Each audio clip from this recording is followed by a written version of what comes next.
Alhamdulillahirrabbilalamin.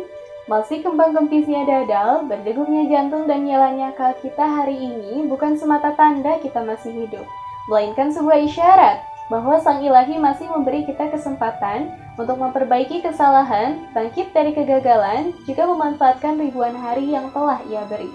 Untuk itu, besar terima kasih saya untuk media Kejar Mimpi Loksemawe yang telah hadirkan kompetisi bertajuk kemerdekaan yang memberi peluang sekaligus menjadi sarana bagi kami, muda-mudi Indonesia yang ingin ikut bersinergi dengan berbagi opini. Kabarku baik, bagaimana dengan kabarmu dan Ibu Pertiwi kita? Sayangnya, Ibu Pertiwi penuh luka di hari kemerdekaannya. Mulai dari pandemi, resesi ekonomi, dan korupsi. Saat ini, ramai teriakan pemuda harapan bangsa. Digantungkannya harapan-harapan yang tua pada darah birunya bahu-bahu anak muda. Anak muda itu adalah kita, yang jangan menua sebelum tua, yang tetap jadi jiwa yang penuh gelora, yang tetap tanam semangat yang membara, yang tetap punya harapan dan cita-cita. Kawan, jangan kecilkan peran.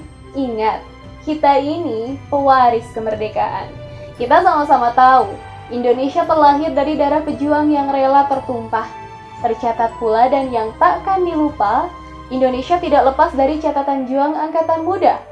Peristiwa Sumpah Pemuda, diculiknya Soekarno ke Rengas Dengklok, peristiwa Reformasi 98. Cukuplah yang tadi menjadi tanda bahwa anak muda tidak hanyut dalam mental peliharaan, menolak baik buruk nasib ditentukan sang majikan, karena mereka percaya atas izin Robnya mereka punya kuasa. Namun bukan untuk bertindak lepas sesuka hati, tapi untuk tahu bahwa yang dapat merubah nasib adalah dirinya sendiri. Hanya ada satu tanah yang disebut tanah airku.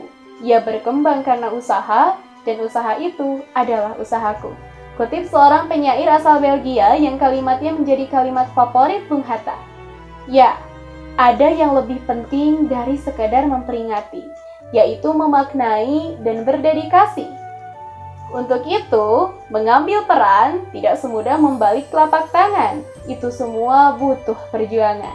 Bukankah Jenderal Sudirman yang hari ini kita kenal jasanya sebagai sosok yang pandai bergerilya, berhasil memukul mundur pasukan musuh meninggalkan Ambarawa, memimpin pasukan dengan satu paruh di atas tandu, juga menghabiskan masa mudanya dengan bersekolah di sekolah taman siswa, mengabdikan diri sebagai seorang guru, hingga akhirnya bergabung dengan tentara peta, juga aktif di berbagai organisasi yang lainnya. Atau Cut Nyak Dien, seorang pahlawan wanita yang sangat ditakuti Belanda, mendedikasikan 32 tahun masa mudanya untuk memperjuangkan kemerdekaan Indonesia. Hingga saat beliau tutup usia, ia dikenal sebagai wanita segudang jasa. Ya, berjuang hari ini tentu bukan dengan bambu runcing, pistol, atau peluru. Berjuang hari ini adalah dengan karya, prestasi, atau caramu sendiri harumkan Ibu Pertiwi. Pemuda hari ini memang tak bersumbang darah, tapi dirinya rela merasa lelah. Lelah mencari ilmu, berkreasi, berinovasi, lelah berbuat baik, lelah bermanfaat. Pemuda hari ini adalah mereka yang gak banyak baperan, tapi banyak ambil peran. Karena mereka ingin mengisi harinya dengan hal yang penuh kebermanfaatan. Pemuda hari ini adalah kita, kawan. Ngomong-ngomong soal muda, belum satu abad berdiri, Indonesia juga masih tergolong muda. Karenanya, Indonesia masih harus belajar dari bangsa yang lainnya maupun sejarahnya sendiri. Indonesia muda butuh kita, generasi penerus bangsa yang akan kembalikan auman Indonesia sebagai macan Asia. Sebab 10-15 tahun mendatang, yang akan memimpin negeri bukan lagi mereka yang berdasi, berpakaian rapi, duduk di atas kursi jabatannya hari ini, melainkan kita, muda-mudi Indonesia, generasi yang Bung Karno berani berkata, "Beri aku 10 pemuda, niscaya akan kuguncangkan dunia." Kenapa? Karena pemuda hari ini adalah pemimpin di masa depan. Jadi, siapkah berdedikasi untuk Ibu Pertiwi?